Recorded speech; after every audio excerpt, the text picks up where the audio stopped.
mano que mece la pluma. Sin un amor, la vida no se llama vida. Sin un amor, le falta fuerza al corazón. 1949, Chucho Navarro y El Güero Gil componen Sin un amor y junto a Hernando Avilés interpretan este bolero bajo el nombre artístico de El Trío de los Panchos.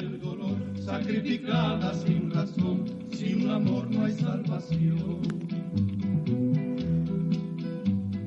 No me dejes. Cosecharon una enorme fama que ha dejado más de 1.200 canciones de legado musical en más de 6 idiomas. Vicente Rojo se declaró fiel consumidor de su música y así lo dejó por escrito en su diario abierto. En esos días, en la radio se escuchaba el trío de los Panchos cantando Sin un amor, la vida no se llama vida. Una idea que ha sido esencial para mí. Tiempo después, supe que el torturado Malcolm Lowry había escrito en la pared de su casa en Cuernavaca: no se puede vivir sin amar.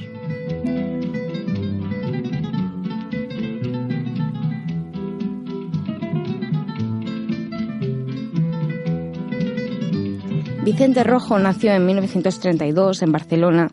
Tras la Guerra Civil, su familia se traslada a México y apenas con 17 años, instruido ya en las artes del dibujo y la escultura, iniciará, con 26 años, su labor artística con su primera exposición. Todo y que es considerado uno de los pintores más influyentes del panorama mexicano, Vicente Rojo es un hombre modesto y generoso. O eso dice todo aquel que le conoce. Quien le conoce muy bien es Sonia Hernández, una escritora y periodista egarense que ha desarrollado diversos trabajos de investigación sobre Vicente Rojo a raíz de su vinculación con el GEXEL, Grupo de Estudios del Exilio Literario. Bienvenida, Sonia. Hola, ¿qué tal? Sonia Hernández, La Casa del Mar, Los Nombres del Tiempo, Los Enfermos Erróneos, La Propagación del Silencio, La Mujer de Rapallo, Los Pisimboni y ahora El Hombre que se creía Vicente Rojo. ¿Tanto conoces, has estudiado, investigado y sobre todo admiras a Vicente Rojo que te has atrevido a crear o recrear un Vicente Rojo de ficción? Has conseguido desdoblar a un hombre que se creía Vicente Rojo en Vicente Rojo. ¿Cómo surgió esa idea? Pues la verdad es que eso surgió precisamente porque no lo conocía tanto. Y sí que surge de un deslumbramiento bueno, conocía su obra, sí que sabía que había un artista mexicano que se llamaba Vicente Rojo, de origen catalán, y que había hecho la portada de 100 años de soledad. Pero bueno, luego tuve el inmenso privilegio de conocerlo en Barcelona, y lo que primero me deslumbró fue él como escritor, su libro, El Diario Abierto. Y precisamente de no conocer a Vicente Rojo, de la sorpresa que me produjo el diario, el gran artista que yo veía en El Diario Abierto, y la sorpresa de saber que no sabía casi nada de este hombre, pues ahí es cuando empieza el camino de la indagación para ver quién es Vicente Rojo, y supongo que por eso se desdobla de quién es y quién no es Vicente Rojo. En El Hombre que se creía Vicente Rojo, tu última novela, propones una especie de juego de un quién es quién, en el que el lector juega con una única carta que se levanta y se descarta de manera constante, intentando desenmascarar a ese hombre que se cree Vicente Rojo o que es Vicente Rojo. ¿Son dos en uno? ¿Cuántas veces te han dicho? No, Sonia, estás equivocada. Ese hombre que se cree Vicente Rojo es Vicente Rojo, porque viste, habla, piensa y siente como él. Pues el primero que lo dijo, y me gustó mucho que lo dijera, fue el sobrino del artista Vicente Rojo, porque bueno, Vicente Rojo del que yo hablo, el artista, es el sobrino del general Rojo, y el sobrino del artista, José Andrés Rojo, periodista en El País, presentó el libro en Madrid. Y fue el primero que habló así jocosamente, que cuando leía veía a su tío, cuando veía a su tío, cuando no veía a su tío, veía a un impostor. Y entonces fue el primero que dijo, estoy viendo a mi tío, con lo cual era un regalo. Y la segunda persona fue el otro día, recientemente en un congreso del GEXEL, Juan Antonio Masoliver, que él ha sacado la conclusión de que esta persona es, el hombre que se creía Vicente Rojo, es Vicente Rojo. Y quizás no sé en qué lugar ponerles, el primero, el segundo, el tercero, por encima de todos. El propio Vicente Rojo, artista, ha entrado en el juego de que él sí que es el impostor, a él también le gustaría ser Vicente Rojo. O sea que son las personas que más claramente me lo han dicho, me lo han insinuado. Bueno, es curioso, sí, la verdad es que llega un momento que los que conocemos más o menos la figura decimos, madre mía, eso no es esto. En apenas 140 páginas, porque es una novela muy cortita. ¿Qué tiene esta novela? Planteas todo un abanico de pares contrapuestos, como son belleza, fealdad, madre e hija, adolescencia, madurez, realidad, sueño, habla, silencio. Sin embargo, al entrar en escena el objeto del espejo, esas oposiciones de entrada irreconciliables aparecen desdibujadas. Las evidencias se tornan ambigüedades ante el binomio de realidad-verdad. La dichosa palabra prosopagnosia es la reinvención, es la reinvención del juego de espejos cóncavos del que Max Estrella hablaba. Esas imágenes más bellas en un espejo cóncavo son absurdas. Hay una cosa estupenda que es la lectura que hace la gente, ¿no? O sea, la persona que lee el libro, cómo crea el libro a su vez a partir de su lectura. Y eso es precioso, porque cuando yo hablo con alguien que ha leído el libro, me maravilla, ¿no? Lo que ha visto el lector y la lectora, y entonces es estupendo. Porque yo pienso, ¿hasta qué punto soy consciente de lo que aparece, de lo que pongo cuando escribo, ¿no? No lo sé. Si yo realmente digo, voy a hacer un juego de espejos, voy a hacer un juego de puntos de vista opuestos, no lo sé. Yo sé que en ese momento había una serie de cosas que me estaban dando vueltas por la cabeza y decido tirar, a ver qué pasa, ¿no? Y supongo que la desconfianza yo en todo lo que yo he escrito siempre está la desconfianza y la indagación de la identidad, ¿no? Pues eso, que me parece todo un misterio, ¿no? Quiénes somos, el tópico de quiénes somos, por qué estamos aquí, etcétera. A mí es que me parece un misterio. Y entonces empiezas a tirar ahí de en qué momentos o en qué aspectos se manifiesta esa duda y empiezas a tirar a ver si saco en claro algo, ¿no? Entonces supongo que de lo que nos pretenden presentar como una realidad y como algo incuestionable es lo primero que tienes que cuestionar, ¿no? La prosopagnosia, ahora no lo digo ni yo, porque me estoy jactando siempre de que yo lo digo de carrerilla y hoy no me sale. La prosopagnosia, yo la descubrí porque en la época que estaba escribiendo este libro, estaba trabajando en este libro, leía mucho Oliver Sacks. Y supongo que era en ese momento que todavía está muy de moda la neurociencia, pero supongo que era cuando empezaba todo este boom, pues yo caí también en la moda. Ahora ya todo esto de las enfermedades neurológicas quizá ya no me parecen tan poéticas. Cuando conoces a personas que realmente están afectadas por estas cosas, pues ves la parte más directa y no te parece una metáfora tan literaria, ¿no?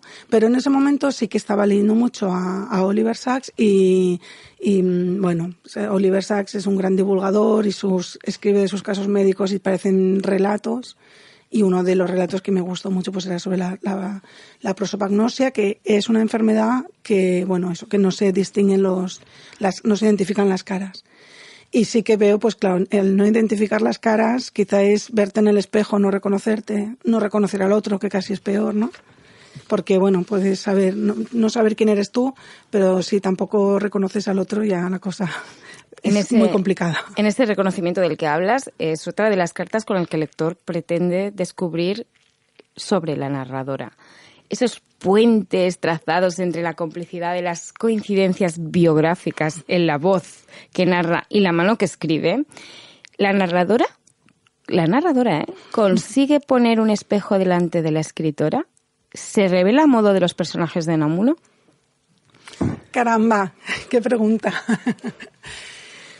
Yo hasta ahora digo que no es una novela biográfica, que obviamente para construir el personaje yo le presto estos puentes de los que hablabas. Le presto algunas anécdotas para construir, quizá más que para construir el personaje, para estas indagaciones que yo quería hacer, ¿no? pues bueno, es una narradora que es periodista, que está muy decepcionada con la profesión. Ahí totalmente sí que le he cedido yo mi decepción. Y bueno, es la madre de una chica una adolescente con la que no se entiende. Eso no es biográfico, pero sí que era una manera de poner dos personajes que están obligados a comunicarse y no saben comunicarse, ¿no? Yo creo que, y ahora me contradigo con lo que decía. Yo creo que sí, que obviamente pones el espejo ante ti, ¿no? Porque en el momento en el que estás investigando, por lo menos como concibo yo la literatura, la gente que le gusta leer o le gusta escribir historias que le refuerzan lo que ya sabe, ¿no? O sea, una historia que ya sabes de introducción, nudo, desenlace, y que ya sabes por dónde te va a llevar, que todo te parece previsible. Y hay gente que se siente cómodo ahí, ¿no? Esa experiencia de lectura, y la lectura es para pasar un buen rato. Para mí la lectura, que es una parte importantísima antes de la escritura, es una manera de aprender y de ampliar los límites del pensamiento, ¿no? Y poder pensar y ver que el mundo que cada vez nos venden más pequeño es muy grande, ¿no? Y entonces, claro, si te pones a leer para ampliar el mundo, te pones a escribir para intentar entender cómo es ese mundo, obviamente sí estás poniendo el espejo, ¿no? Porque estás viendo tus limitaciones, estás viendo lo que te preocupa y eso decía antes de la sorpresa de cuando alguien lee y te dice, no, pues si tú estás aquí, ¿no? Y siempre es una experiencia como reveladora, perdón por la palabra, que ahora todo es tan revelador y todo es tan epifánico, ¿no? Pero sí que es muy curioso sí que aprendes cuando alguien ha leído algo que tú has escrito y ves pues eso, ¿no? Que él ha creado o ella han ampliado el libro mucho más allá de lo que tú te imaginabas. Vamos a hablar un poco así más técnico, técnicas de narración, eso que decías, no, es que no soy consciente si hago o no técnicas. Otro de los puntos de cohesión de la novela son las relaciones. La relación madre-hija, la relación o no relación padre-madre-hija, la relación entre el hombre que se creía Vicente Rojo y la periodista, la relación madre-profesora, escuela-alumna, Mario-Berta. Esta estructura de conexiones o lazos relacionales es buscada, es intencionada, responde a una técnica narrativa o a un objetivo determinado. Yo creo que es mi primer libro de cuentos, Los enfermos erróneos, era eso, una serie de personas que se creen enfermas o que lo están y lo niegan. La relación de estas personas, que al fin y al cabo esa enfermedad es la incomunicación o el aislamiento, que a mí es lo que antes hablaba de que lo que me preocupaba siempre es la identidad, pero quizá muy muy ligado a este problema de la identidad es el aislamiento, ¿no? Hasta qué punto necesitamos a los demás, hasta qué punto nos relacionamos con los demás, nos aceptan los demás, nosotros aceptamos a los demás. Y supongo que por eso en el libro a mí me interesa para indagar sobre este personaje, sobre la narradora, pues cómo se relaciona con estas cosas, ¿no? Y luego sí que es verdad que el personaje de la hija, que tampoco yo es que la creara conscientemente, ahora voy a hacer una niña adolescente, sino que estaba ahí porque quizá era el personaje en el que vi que era más convincente. Fue el personaje que yo vi más claramente que se atrevía a jugar al juego de la prosopagnosia, a negarlo todo, ¿no? Porque es una chica pues que en definitiva lo niega todo porque ella dice que todo es feo, ¿no? Y que a ella siempre le toca lo feo, ¿no? Hablando de Berta, haces mención a Cristina Fernández Cubas, de la que yo soy súper, súper fan. Es una experta en el juego de los dobles, que además con gran maestría expone en sus cuentos. Al leer El hombre que se creía Vicente Rojo, me viene a la memoria el cuento de Interno con figura. Esa obsesión que se desata al ver a una niña absorta mirando el cuadro homónimo, Interno con figura de Cecchioni. ¿Es algo similar a lo que le ocurre a Berta al observar el cuadro en el instituto con esa técnica desde el cerebro? No sé muy bien qué es lo que le llama la atención, ¿no? Porque según dice la narradora, el profesor de psicología del colegio, o un profesor que les está haciendo una introducción a la psicología, les enseña el juego del típico del cubo, ¿no? Que si lo miras desde aquí, según cómo lo mires, que era como cuando nos decían lo de mirar que ves en 3D, ¿no? Que yo me dejaba los ojos y nunca veía la imagen en 3D, nunca. Y de repente esta chica pues ve un cuadro supuestamente de Vicente Rojo, que es geometría abstracta, y ella quiere ver algo. O sea, ella sí que hay algo ahí que le llama y ella quiere ver. Entonces por eso, y bueno, como en ese momento también está con la historia esta del juego de la prosopagnosia, pues yo creo que está en un momento en el que quiere aprender a ver, ¿no? Que de eso también habla Vicente Rojo, de la diferencia entre ver y mirar, y esta chica quiere ver, porque por un lado sí que dice que a ella solo le tocan las cosas feas, pero en el fondo también se revela esta idea, ¿no? Es decir, cómo va a ser todo tan horrible como se me está poniendo ahora, ¿no? Yo tengo que saberlo. De entre todas las criaturas que podías haber escogido, ¿por qué el Ibis Iramita este? Pues es que es un misterio también porque lo escoge Berta, que ella está tan convencida de que solo le corresponden cosas feas. Y tengo un amigo que me va a perdonar, que no sé cómo se llama, pero es una persona que está muy implicada con todo el tema de la recuperación de aves en extinción, va al Pirineo a alimentar a los pájaros, a las aves carroñeras. Es que como me riñe tanto, ahora hablo con una inseguridad, pero bueno, va al Pirineo a alimentar a aves carroñeras, y esto es muy amigo de todos estos animales. Y entonces cuando leyó que yo ponía el animal como un ave muy feo y tal, me riñó, me dijo, pero si es precioso, si estos animales son maravillosos. Pero bueno, también se juega eso, ¿no? Lo que es feo para uno, lo que es otra de las cosas que está en el libro, ¿no? Y supongo que en ese momento, supongo que es lo que le pasa a Berta, que ella tampoco es que sea una bióloga sino que también hay una provocación. Quiere que la madre esté por ella, quiere que alguien haga caso a eso que ella está diciendo, que es horrible, ¿no? Solo me tocan cosas feas. Quiere que alguien le diga, no, mujer, no.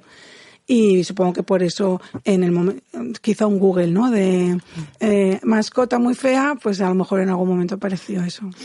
De una maxaubiana empedernida, ese hombre que se cree Vicente Rojo, con sus catálogos de cuadros, con sus anécdotas, con sus frases grandilocuentes, con sus jerseys de pico, ese hombre no es a Vicente Rojo como lo era Josep Torres Campalans a Max Schaub. Y cito, los escritores, como Max Schaub, necesitan crear mundos imaginados, mentir, engañar para llegar a la realidad, porque el arte es convertir la verdad en mentira, para que no deje de ser verdad.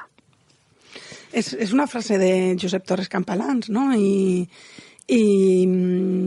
García Ponce, sobre Vicente Rojo, que hace unos ensayos complicadísimos que hizo, unos ensayos muy difíciles de entender, hablaba de que la función de la pintura abstracta es esa, ¿no? Que los pintores huyen de la realidad, de querer reflejar la realidad precisamente para buscar la realidad, ¿no? Porque en el momento en el que están copiando, pues ya no.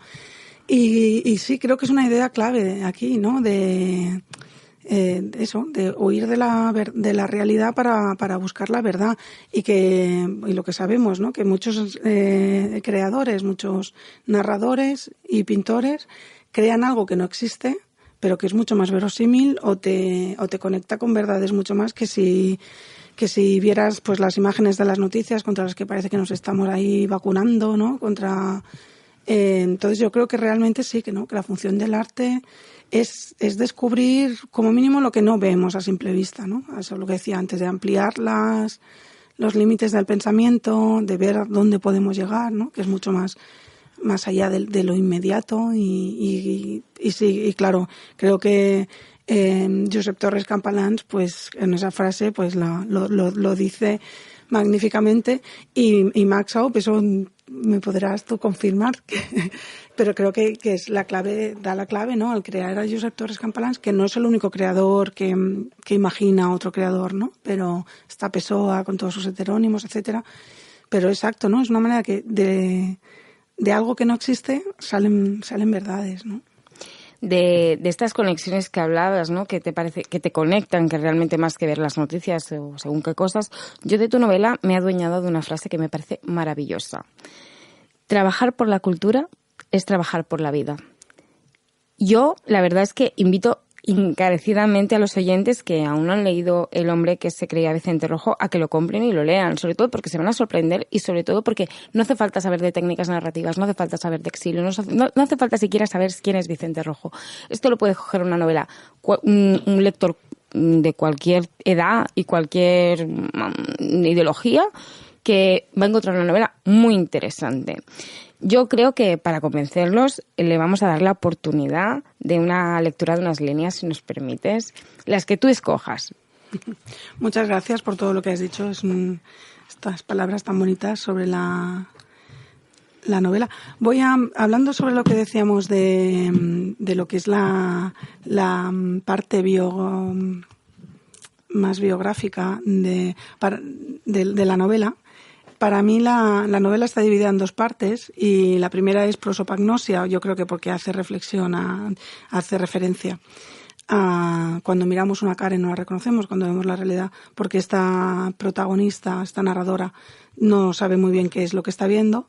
Y la segunda parte es El hombre que se creía Vicente Rojo, porque es cuando realmente ella por fin ve, ya no ve a Vicente Rojo, ya no ve lo que ella quiere ver, sino que ve realmente al hombre que se creía Vicente Rojo, ¿no?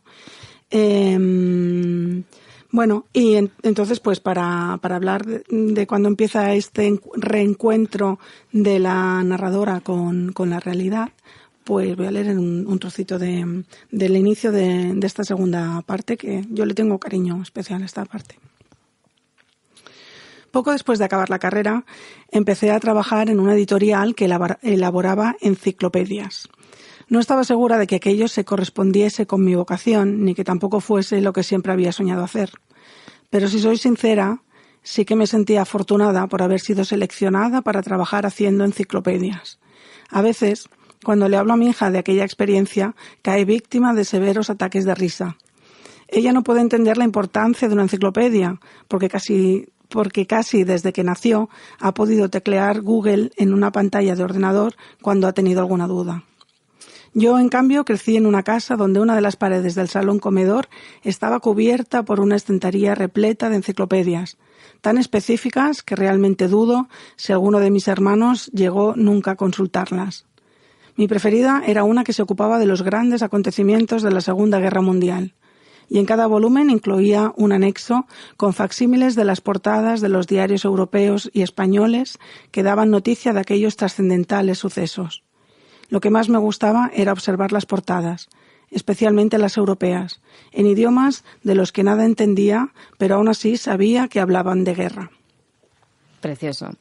Yo tengo que decir, me salgo un poquito de guión, es que el hombre que se creía Vicente Rojo no tiene ninguna culpa. Es la narradora la que realmente le da esa identidad. Es ella la que le construye desde el minuto uno esa personalidad.